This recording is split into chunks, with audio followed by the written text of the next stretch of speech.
Vous écoutez Radio Prédication. Bonjour et bienvenue sur le quiz de la semaine.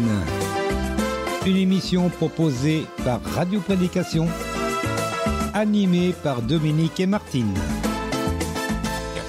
Bonjour à tous, bienvenue sur le quiz de la semaine. Bonjour Martine. Bonjour tout le monde. Comment c'est-il que tu vas, Tidon? Bah, je vais. Tu vas. Bon, Quinca. Ah bah, je peux pas m'en empêcher. Je fais aller, hein. Bah ouais. Comme une mamie. Ah ben oui, on rajeunit pas, hein, vous verrez les enfants. Hein. Passé 55 ans, vous allez voir, ça commence à... Ah, bon. Oui, hein? c'est mon petit-fils qui a eu 26 ans hier. Oui, en ça plus... ne rajeunit pas. Voilà, l'âge des enfants, en plus, ne rajeunissent jamais. Et surtout les petits-enfants. Ben oui. En tout cas, soyez tous bénis et puis merci d'écouter Radio Prédication. N'hésitez pas à le faire savoir autour de vous. Ah bah oui, les amis, les parents, les enfants, tout le monde. Bah oui, il faut faire remonter un petit peu parce que c'est un petit peu en baisse quand même depuis quelque temps Radio Prédication. Alors, j'espère que c'est pas de ma faute. Enfin, je fais ce que je peux. Hein, mais bon, bah n'hésitez pas à le faire savoir quand même. Si vous écoutez, c'est que ça vous intéresse. Donc si ça vous intéresse, ça peut aussi intéresser d'autres personnes. C'est comme ça qu'on évangélise. Eh ben oui, vous-même, vous pouvez simplement évangéliser simplement en disant « Tiens, tu devrais écouter Radio Prédication ». Oh ben comme ça. Il y a des choses qui peuvent t'intéresser. Ah, des fois, ils cherchent les gens qui cherchent des complications. Alors, on n'a pas tous le don d'évangéliser, à commencer par moi d'ailleurs. On n'a pas tous le don d'évangéliser, de faire des prédications, etc. On a le contact un peu difficile. Ben, faites connaître Radio Prédication et puis déjà rien que ça, c'est pas grand-chose, mais ça peut fonctionner. Et oui, si Dieu le veut, bien sûr, ça c'est une chose qu'il faudrait qu'on rajoute toujours d'ailleurs. Si Dieu le veut. Tout à fait. Et puis sur ce quiz de la semaine, qu'est-ce que nous allons voir aujourd'hui? On va voir Marc chapitre 3. Eh oui.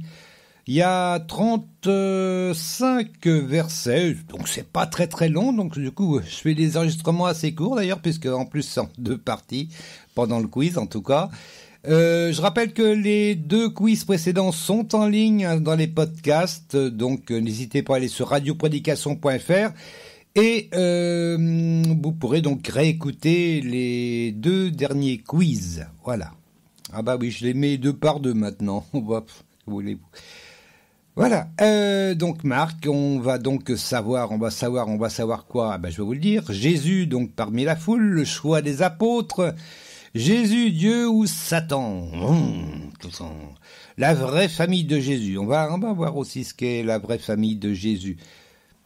Et puis, maintenant, on va peut-être voir... Peu trop de l'Éternel. Eh oui, la question de peu trop de l'Éternel sur Twitter, hein.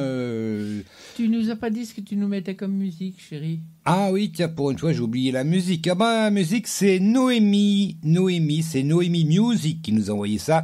Le CD s'appelle Dieu Infini. Voilà, vous pouvez rechercher ça, Dieu Infini. Alors, on va écouter normalement 3 titres, ça dépend de la vitesse à laquelle on va aller pour faire l'émission. Ça sera donc de toute façon un nouveau jour dans le premier titre. Le deuxième titre, c'est Psaume 119. Ah, vous pourrez toujours aller voir dans le Psaume 119, voir si ça correspond bien. C'est une chanson, c'est pas non plus le psaume en lui-même, verset par verset. Et puis, si tout va bien, peut-être Yeshua à la fin de l'émission. On va voir, ça va dépendre du temps qu'on va mettre, voilà.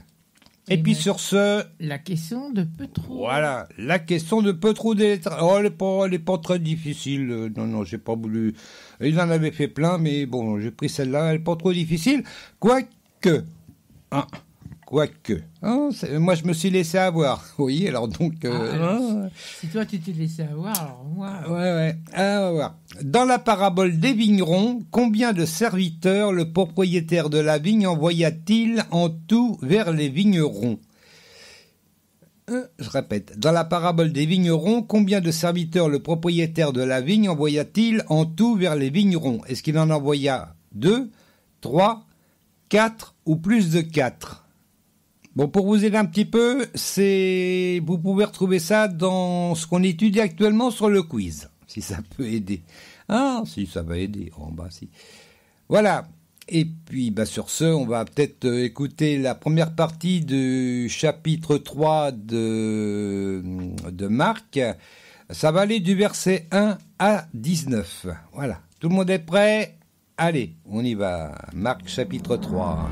Marc chapitre 3 dans la Bible du Semeur. Première partie. Jésus entra de nouveau dans la synagogue. Il s'y trouvait un homme avec la main paralysée. On le surveillait attentivement pour voir s'il le guérirait un jour de sabbat. Il voulait ainsi pouvoir l'accuser. Jésus dit à l'homme à la main infirme, « Lève-toi et mets-toi là, au milieu. » Puis il demanda aux autres, « Est-il permis, le jour du sabbat, de faire du bien ou de faire du mal ? A-t-on le droit de sauver une vie ou faut-il la laisser se détruire ?» Mais personne ne dit mot. Jésus promena sur eux un regard indigné, profondément attristé par la dureté de leur cœur. Il dit à l'homme, « Étends la main. » Il l'attendit, et elle fut guérie. Aussitôt, les pharisiens sortirent de la synagogue et allèrent se concerter avec des membres du parti d'Hérode sur les moyens de faire mourir Jésus. Jésus se retira du côté du lac avec ses disciples. Une foule immense le suivait. Elle était venue de la Galilée, de la Judée, de Jérusalem, de l'Idumée, des territoires de l'autre côté du Jourdain, ainsi que de la région de Tyr et de Sidon. Ces gens venaient à lui car ils avaient appris tout ce qu'il faisait. Il demanda alors à ses disciples de tenir une barque à sa disposition pour éviter d'être écrasé par la foule. En effet, comme il guérissait beaucoup de gens, tous les malades se précipitaient vers lui pour le toucher. Lorsque des gens qui étaient sous l'emprise d'esprits mauvais le voyaient, ils se prosternaient devant lui et s'écriaient « Tu es le Fils de Dieu ». Mais il leur défendait absolument de faire savoir qui il était. Plus tard, il monta sur une colline avoisinante et appela ceux qu'il voulait, et ils vinrent à lui. Il désigna ainsi 12 hommes qu'il nomma apôtres, et qui devaient être constamment avec lui. Il les envoya annoncer l'Évangile avec le pouvoir de chasser les démons. Voici les noms des 12 qu'il désigna. Simon, auquel Jésus donna le nom de Pierre, Jacques, fils de Zébédée, et Jean, son frère, auquel il donna le nom de Boanerges, ce qui signifie « fils du tonnerre ». André, Philippe, Barthélemy, Matthieu, Thomas, Jacques, fils d'Alphée, Thaddée, Simon le Zélé et Judas Iscariote, celui qui le trahit.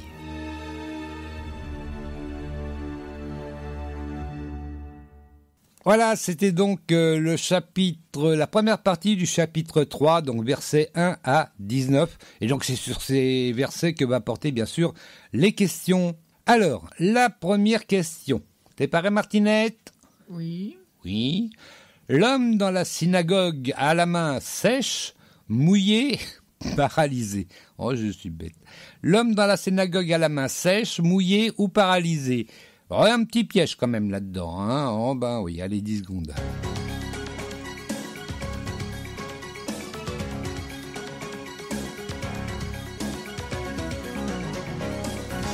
Paralysé.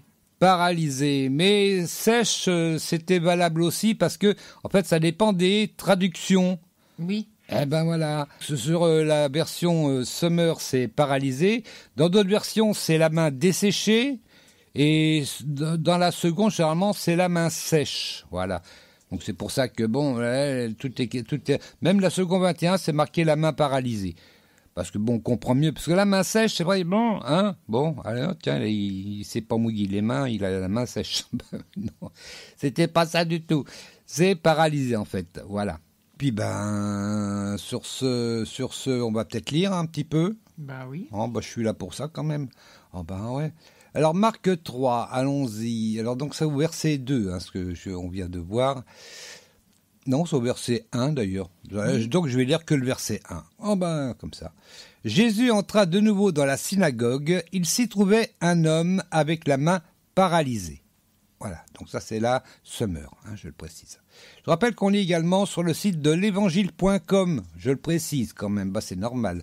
Et puis sinon, vous avez également d'autres Bibles sur le Top Chrétien, il y en a aussi de très bonnes, avec différentes traductions. C'est ce qui est intéressant, c'est les traductions différentes, ce qui permet éventuellement de compléter notre compréhension du verset.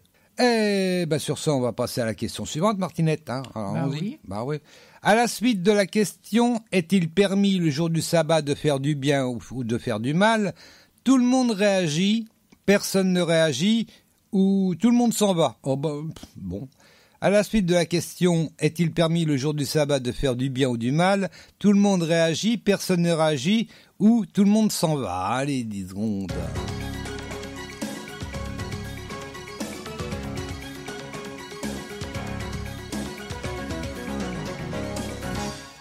Quoi que tu dirais-tu donc? Je dirais personne ne réagit. Ouais, tiens, on va applaudir. Attends. On n'a pas applaudi tout à l'heure. Ah oui, personne ne réagit, du moins au départ. Donc ça, c'est au verset 4. Donc on va lire du verset 2 au verset 4. On le surveillait attentivement pour voir s'il le guérirait un jour de sabbat. Alors qu'on le surveillait, c'est bien sûr les maîtres les pharisiens, les responsables de la loi, les maîtres de la loi, je crois qu'on appelle. Oui. Donc ça, c'est les on. On le surveillait attentivement pour voir s'il le guérirait un jour de sabbat. Il voulait ainsi pouvoir l'accuser. Jésus dit à l'homme à la main infirme, parce que Jésus, il sait tout ce que pensent les autres. On en a un peu parlé la semaine dernière. Jésus dit à l'homme à la main infirme, lève-toi, mets-toi là, au milieu. Puis il demanda aux autres, est-il permis le jour du sabbat de faire du bien ou de faire du mal? A-t-on le droit de sauver une vie ou faut-il la laisser se détruire? Mais personne ne dit mot. Bref. Question suivante.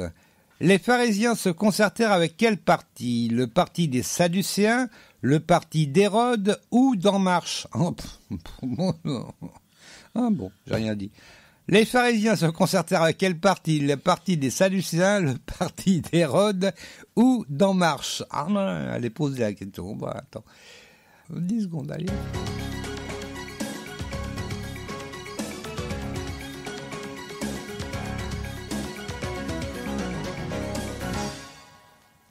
Tu dirais que donc? Hérode. Tu dirais le parti d'Hérode. Pas d'En Marche donc. Alors, c'est au verset 6.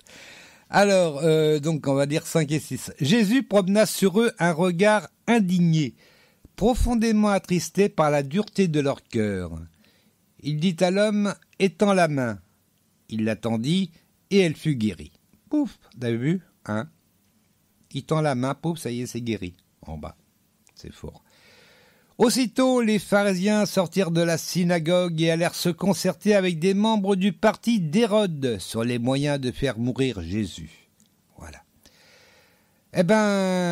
On va passer donc à la question suivante. Il n'y a pas de raison. Qu'est-ce que Jésus avait prévu pour ne pas être écrasé par la foule? Qu'est-ce que Jésus avait prévu pour ne pas être écrasé par la foule?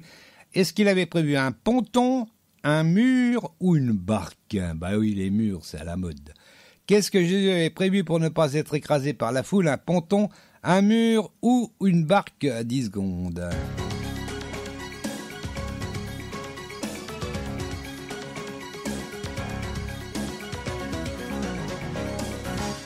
Je dirais une barque. Tu dirais une barque? Ouais. C'est pourquoi je crois pas que les pontons ça existait. Que donc? Je crois pas qu'à l'époque ça existait les pontons. Oh, si, sans doute, il n'y a pas de raison. C'est pas tout jeune, les pontons ils faisaient en bois, c'est tout, mais ça existait. Les murs aussi, oui. Donc ça c'est au verset 9, on en est au 7, on dit. Jésus se retira du côté du lac avec ses disciples. Une foule immense le suivait. Et attention, tenez-vous bien, elle était venue de la Galilée, de la Judée, de Jérusalem, de l'Idumée, des territoires de l'autre côté du Jourdain, ainsi que de la région de Tyr et de Sidon. Ces gens venaient à lui car il avait appris tout ce qu'il faisait. Il demanda alors à ses disciples de tenir une barque à sa disposition pour éviter d'être écrasé par la